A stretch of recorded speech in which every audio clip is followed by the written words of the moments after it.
CBD is a compound sourced from hemp. CBD affects a system in your body called the endocannabinoid system. Receptors from this system are found in immune tissue, which is responsible for controlling inflammation in the body and in the hypothalamus and amygdala, brain structures involved in managing the stress response. Because of this, CBD oil may be able to help alleviate certain kinds of pain, like muscle pain, stomach pain, and pain caused by inflammation.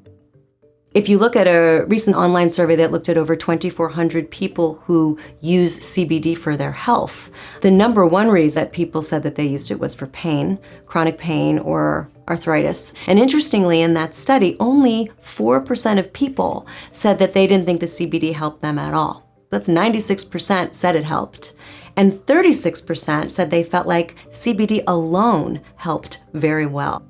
If you're interested in taking CBD oil for pain, you can take CBD capsules, eat CBD edibles, or place drops of CBD oil under your tongue. Start with 5 to 10 milligrams per day and gradually increase how much you're taking until you find a dose that helps with your pain. You can also apply CBD-infused lotions and balms directly to your skin if you have tense or sore muscles.